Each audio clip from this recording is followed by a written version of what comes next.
warahmatullahi wabarakatuh, Bu Kepsek. Waalaikumsalam Pak Ahmad Afri. Bagaimana kabarnya, Bu? Alhamdulillah sehat. Luar biasa sekali, Bu ya, sehat. Begini, Bu, saya minta waktu Ibu sebentar Ya. mengajukan beberapa pertanyaan nanti terkait dilema etika. Ibu sebagai kepala sekolah tentunya dalam menjalankan tugas sehari-hari banyak hal-hal yang Ibu lakukan ya, dan itu mungkin ada beberapa poin yang termasuk dalam kategori dilema etika. Nah, dari informasi saya pertanyaan nanti saya akan lontarkan ke Ibu sebanyak 8 poin pertanyaan. Dari jawaban Ibu itu nanti saya akan belajar bagaimana menjadi seorang pemimpin yang baik, yang memahami situasi dan kondisi di sekolah. Gitu, sama-sama belajar kita, Pak. Oke, Bu. Luar biasa sekali, Bu. Jadi dalam kegiatan ini, Bu, ada nanti 4 yang saya kejar di sini, Bu ya. Yang akan saya jadi acuan saya. Pertama, 4 paradigma dilema etika, di mana individu lawan kelompok, rasa keadilan lawan rasa kasihan, kebenaran lawan kesetiaan, dan jangka pendek lawan jangka panjang. Terus ada 3 prinsip dilema etika. Berpikir berbasis hasil akhir, berpikir berbasis peraturan, dan berpikir berbasis rasa peduli. Apakah Ibu Kepsek sudah siap untuk saya ajukan beberapa pertanyaan, Bu Kepsek? Insya Allah siap, Pak. Luar biasa sekali, Bu Kepsek ya. Sangat semangat sekali. Begini, Bu, pertanyaan pertama ini, Bu. Selama ini, bagaimana Ibu dapat mengidentifikasi kasus-kasus yang merupakan dilema etika atau bujukan moral yang ada di sekolah tempat Ibu bertugas? Ketika saya mengidentifikasi dilema etika, itu ketika ada 2 atau lebih keputusan yang saling bertentangan. Misalnya rasa keadilan, merasa rasa kasihan, misalnya ada kepentingan murid yang bertentangan dengan prinsip-prinsip yang ada di sekolah. Kemudian juga ada keputusan yang mengandung risiko terhadap integritas seseorang. Luar biasa sekali, Bu ya. Iya. Jadi sangat jelas itu mengidentifikasi kasus-kasus yang serupa dilema etika, Bu ya, atau bujukan moral. Pertanyaan kedua, Ibu. Selama ini bagaimana Ibu menjalankan pengambilan keputusan di sekolah Ibu, terutama untuk kasus-kasus di mana ada 2 kepentingan yang sama-sama benar atau sama-sama mengandung nilai kebajikan?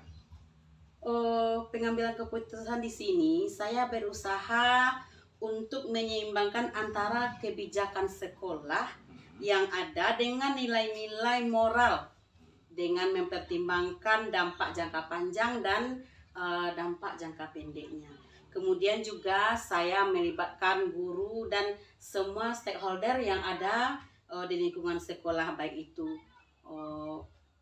kepala sekolahnya ya saya, kemudian guru-guru, dan juga termasuk tata usaha dan operator. Saya libatkan semua mereka itu untuk memastikan keputusan ini bisa seimbang dijalankan begitu, Pak. Luar biasa sekali, luar biasa sekali. Terus langkah-langkah atau prosedur seperti apa yang biasa Ibu lakukan selama ini? Untuk mengambil keputusan, yang pertama sekali tentu saya identifikasi dulu masalahnya ya, Pak Daf. Setelah saya mengidentifikasi masalahnya, dikumpulkan informasinya, kemudian kita dengarkan semua pihak yang ada terkait dengan masalah tersebut. Kemudian juga mengacu kepada pedoman sekolah dan etika profesional. Setelah itu baru saya memastikan bahwa keputusan tersebut sejalan dengan visi dan misi yang sudah kita buat bersama di sekolah. Wah, luar biasa sekali, Bu. Jadi jelas step by step, Bu ya. Tingkatan-tingkatannya, prosedur-prosedurnya, dan terakhir nanti sebuah keputusan itu apakah sesuai dengan visi misi yang sudah disepakati di sekolah. Luar biasa sekali, Bu. Iya. Terus hal-hal apa saja yang selama ini Ibu anggap efektif dalam pengambilan keputusan pada kasus-kasus dilema etika di sekolah tempat Ibu pimpin tersebut? Hal efektif ketika saya mengambil keputusan itu saya akan melibatkan semua pemangku kepentingan dan menjaga transparansi sekolah, tidak ada yang disembunyi-sembunyikan. Baik itu apapun masalahnya, misalnya tentang murid, semuanya transparan, baik kepada orang tua maupun kepada semua warga yang ada di sekolah. Kemudian sifat transparansi ini itu bisa membantu untuk menciptakan rasa keadilan dan keterlibatan kita untuk semua pihak yang merasa berhak di sekolah tersebut, termasuk juga orang tua. Luar biasa Bu ya. Jadi transparansi tersebut antar pemangku kepentingan di sekolah, di situ akan muncul semacam rasa percaya. Iya. Luar biasa Bu. Nah, ini terkait tantangan ini. Hal-hal apa saja yang selama ini merupakan tantangan dalam pengambilan keputusan pada kasus-kasus dilema etika di tempat sekolah Ibu pimpin? Tantangan terbesar itu Pak Ahmad Dhafri biasanya itu adalah tantangan dari eksternal atau dari luar, misalnya dengan orang tua. Kita ingin menetapkan peraturan, ingin menegakkan peraturan, cuman terkadang tujuan baik kita itu tidak sampai maksudnya ke orang tua. Jadi antara kebijakan yang kita buat dengan orang tua itu tidak sejalan. Itu yang selalu menjadi tantangan ketika kita mengambil sebuah keputusan. Kemudian juga keseimbangan antara harapan dan kepentingan murid itu juga yang paling sulit.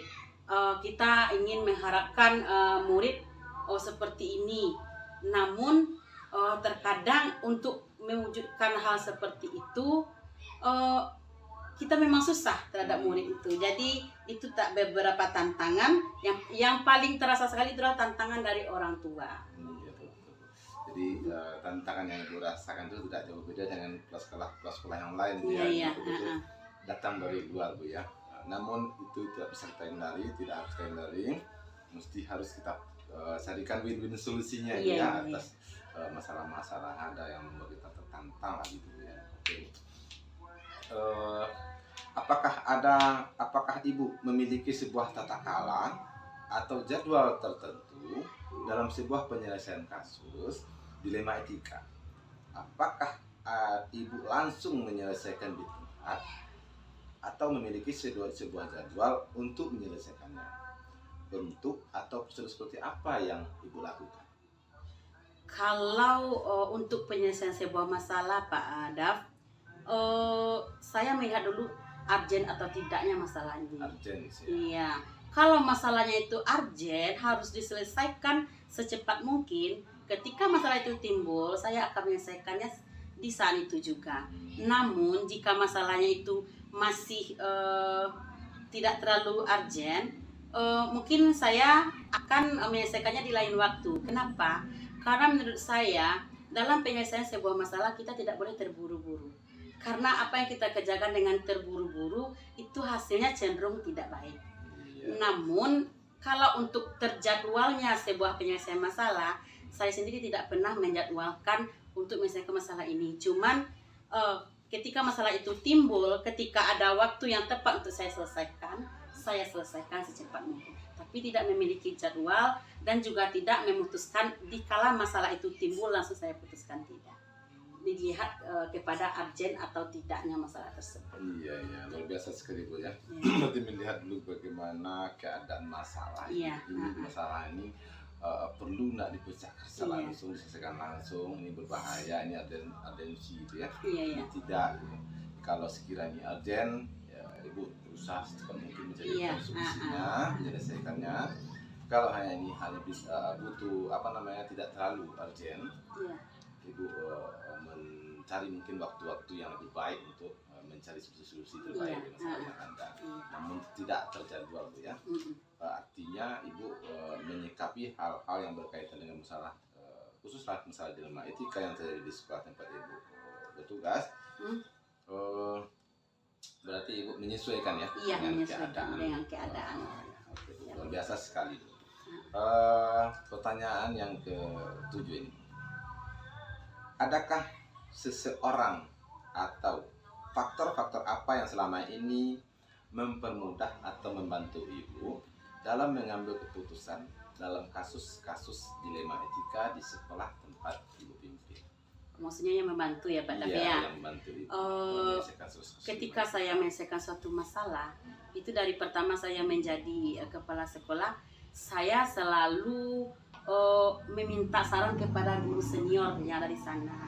Di sekolah saya itu ada beberapa guru senior, saya selalu menanyakan ini bagaimana harusnya kita melakukannya.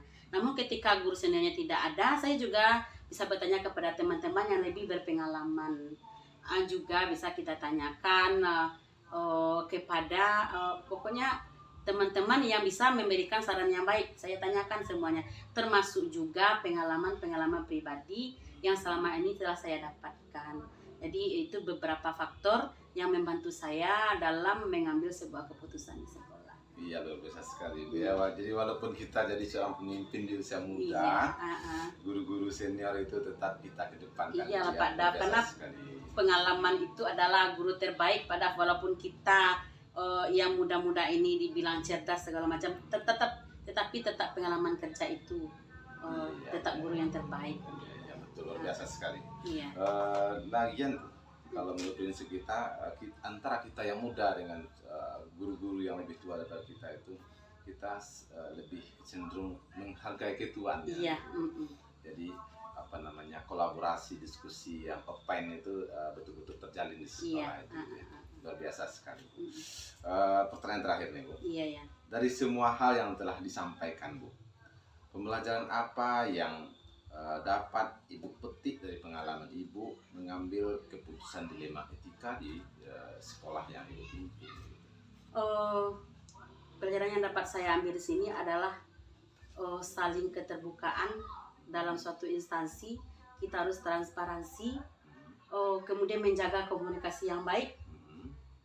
Karena tanpa komunikasi yang baik, satuan pendidikan yang kita kelola itu tidak akan ada artinya. Mengapa demikian? Karena satuan pendidikan itu adalah sebuah organisasi, bukan individu. Jadi menurut saya transparansi dan komunikasi itu adalah hal yang baik dalam membuat sebuah keputusan. Itu tidak boleh kita tinggalkan. Luar biasa sekali Bu. Jadi budaya yang yang transparansi, kolaborasi, komunikasi itu sangat berkesan sekali dari Bu Ayu ya, dalam meningkatkan kualitas pendidikan di sekolah Ibu ya. Karena instansi pendidikan pendidikan itu, sekolah itu bukanlah sebuah milik individu ya, tapi sebuah komunitas, komunitas yang betul-betul saling bersinergis ya. Iya. Tentunya bersinergis atau tidaknya, bersemangat atau tidaknya, termotivasi atau tidaknya warga yang ada di organisasi tersebut tentu tergantung motivasi dari seorang pimpinan. Iya. Luar biasa sekali Bu. Ya. Demikian Bu Ayu, banyak hal yang saya petik dari jawaban Bu Ayu dari atas 8 pertanyaan yang sudah saya lontarkan tadi, dan ini menjadi pengalaman bagi saya ke depannya, andaikan saya nanti diangkat juga, dipercaya juga oleh pemerintah jadi seorang kepala sekolah. Insya Allah Pak Daf. Banyak pembelajaran dari waktu yang sangat singkat sekali nih Bu Ayu. Akhir kata Bu Ayu, terima kasih banyak. Assalamualaikum warahmatullahi wabarakatuh. Waalaikumsalam warahmatullahi wabarakatuh.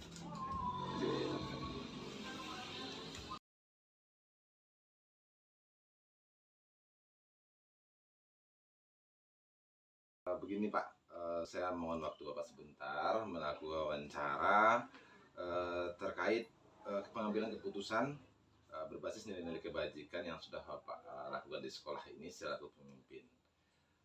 Di mana nanti wawancara ini ada 8 poin pertanyaan yang akan saya lontarkan ke Bapak. Apakah Bapak bersedia Pak? Insya Allah saya akan bantu selagi pertanyaan yang menyangkut dengan kerja saya dan sepanjang bisa saya. Alhamdulillah, luar biasa sekali Bapak. Ini terkait dilema etika Bapak, di mana situasi sama-sama benar secara moral tapi bertentangan gitu Bapak. Nah, dalam wawancara ini saya lontarkan ke Bapak 8 pertanyaan. Di situ nanti saya akan meninjau 4 paradigma dilema etika. Terus ada 3 prinsip dilema etika juga nanti yang akan saya pelajari pada wawancara dengan Bapak. Untuk pertanyaan pertama ini Pak, selama ini bagaimana Bapak dapat mengidentifikasi kasus-kasus yang merupakan dilema etika atau bujukan moral yang ada di sekolah Bapak? Untuk kasus seperti yang Bapak lontarkan tadi, Iya. ini karena di sini ada kata dilema, disitulah kita selaku makhluk sosial, kalau sudah ada kata dilema, kita pasti mempunyai pertimbangan bolak-balik. Pertimbang bolak-balik ya. Harus pertimbangkan bolak-balik dari beberapa sudut kepentingan dan sudut akibat. Ada yang tidak merugikan saya selaku kepala sekolah, dan ini tentu institusi sekolah Iya, tidak rugi. sekolah. Kemudian individu yang di sebelah selaku guru tentu tidak merasa saya rugikan juga dalam keputusannya. Poin kedua ini Pak, selama ini bagaimana Bapak menjalankan pengambilan keputusan di sekolah Bapak, terutama untuk kasus-kasus di mana ada 2 kepentingan yang sama-sama benar atau sama-sama mengandung nilai kebajikan? Untuk hal yang seperti ini biasanya kalau ini kan pertentangan individu dengan individu, Iya, tentu kepala sekolah dengan guru. iya, sama-sama benar ini Pak. Guru memandang hal yang dia lakukan benar, Mhm. dan saya selaku kepala sekolah tentu akan mengambil keputusan yang benar juga. Iya, Walaupun dalam sudut pandang saya yang dilakukan guru itu adalah hal yang bermasalah. Jadi tentu saya akan meninjau dulu ke yang bersangkutan, apa dasar dia melakukan itu, apa pertimbangan-pertimbangan yang menjadi dasar bagi guru itu untuk melakukan hal demikian. Kemudian sama-sama mengemukakan pendapat dan alasan-alasan, maka disitulah kita cari titiknya. Jawaban sangat luar biasa sekali Pak. Lanjut Pak pada pertanyaan yang ketiga, langkah-langkah atau prosedur seperti apa yang biasa Bapak lakukan selama ini terkait penyelesaian kasus-kasus yang berhubungan dengan dilema etika yang terjadi di sekolah Pak? Di waktu-waktu jam istirahat saya akan panggil ke ruangan saya ini. Kalau itu pertentangannya terjadi dengan kelompok, biasanya saya akan bawa bersama-sama di forum rapat. Iya. Tapi biasanya kalau saya lakukan pertentangan individu itu, saya pertanyakan di depan teman-teman yang lain, biasanya hal itu jarang terungkap, jarang bisa diungkapkan. Makanya saya lebih memilih jalan pembicaraan dari hati ke hati. Itu langkah-langkah yang saya lakukan. Lanjut Pak, pertanyaan keempat. Hal-hal apa saja yang selama ini Bapak anggap efektif dalam pengambilan keputusan pada kasus-kasus dilema etika? Yang Bapak anggap efektif dalam pengambilan keputusan pada kasus-kasus dilema etika yang terjadi di sekolah yang Bapak pimpin? Dalam penilaian dan pengalaman saya selama ini, dan juga sesuai dengan prinsip saya, apapun keputusan nanti yang akan saya ambil, saya tetap melakukan dulu pendekatan rasa kekeluargaan.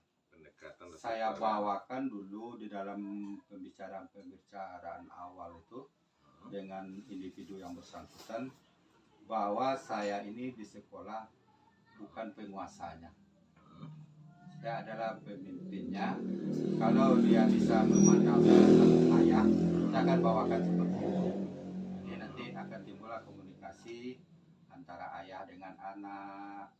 Kemudian kalau situasinya seperti itu, biasanya si anak itu cenderung lebih plong dalam mengungkapkan masalah. dia akan lepas semua apa yang dia rasakan.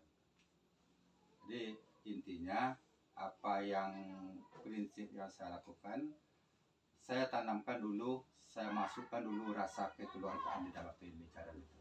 Saya tidak mau ada pembicaraan antara atasan dengan bawah. Oke.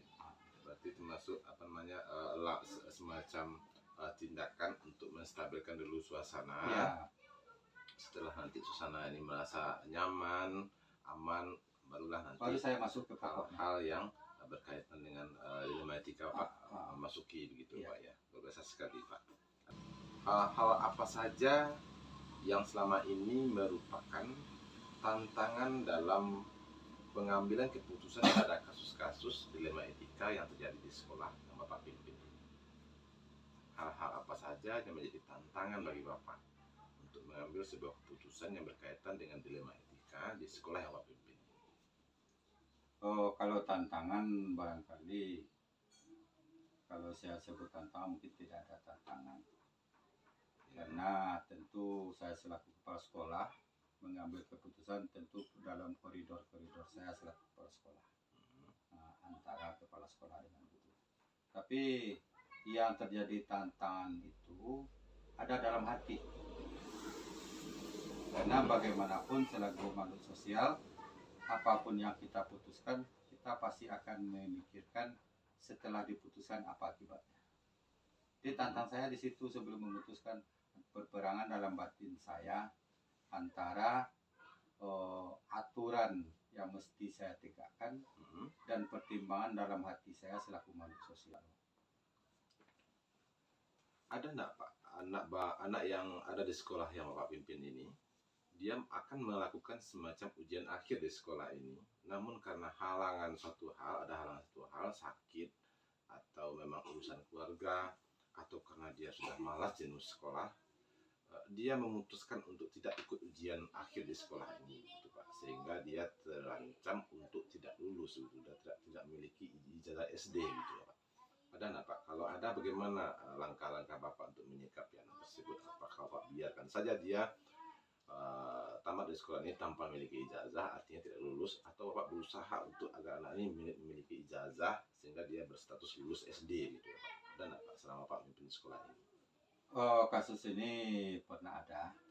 Itu di akhir tahun pelajaran 2023-2024 kemarin. Memang seperti yang Bapak tanyakan tadi, memang anak itu memutuskan tidak mau sekolah lagi di saat-saat menjelang ujian akhir. Kemudian tindakan kami lakukan dengan ditemani saya dan guru pengawas. Saya bawakan soal ke rumah. Bawakan soal ke rumahnya? Iya. Kami awasi. Luar biasa sekali ini Pak. Karena itu bekerja kami awasi. Kami awasi selama dia ujian. Di rumah dia mau. Dia mau bekerja di rumah, mau ujian. Karena saya seperti yang disampaikan tadi, ini pertentangan batin. Dia berjuang 6 tahun. Iya betul Pak. Di ujung-ujung akhirnya tidak dapat apa-apa secara legalitas. Iya. Kalau ilmu tentu ada. Iya betul Pak. Dan anak ini memang dalam kondisi yang sakit, bisa dikatakan sakit-sakitan karena sering berulang sakitnya. Ya, anak itu memang kurang motivasi. Karena sakitnya itu memang termasuk sakit yang risiko tinggi. Risiko tinggi Pak ya. Dia kelainan jantung. Makanya saya tidak mau memaksakan dia harus ujiannya harus di sekolah. Itu sebelum mendatangi rumahnya, saya sudah diskusikan dengan pengawas ujian yang ada di sekolah kita, dengan panitia, karena saya juga termasuk salah satu panitia, dan panitia yang lain juga saya akan. Jadi semua guru itu rata-rata berpendapat kasihan ya. Berarti ini sudah Bapak katakan ke forum diskusi bersama rekan guru. Ya. Mereka semua mengatakan kasihan. Berarti Bapak sebagai pimpinan harus menarik sebuah keputusan. Ya. Walaupun ini harus kita datang ke rumahnya, gitu ya. Bagaimana nih Pak hasil akhir dari anak itu? Apakah dia memiliki ijazah tamat dari SD yang Bapak pimpin ini? Keputusan memang lulus, dia berhak menerima ijazah, tentu dengan nilai apa yang bisa dia peroleh dari kesimpulan pengolahan nilai. Iya, luar biasa sekali Pak. Berarti Bapak sudah melakukan semacam dilema etika, rasa keadilan melawan rasa kasihan, gitu Pak ya. Jadi memang betul kan gitu Pak ya.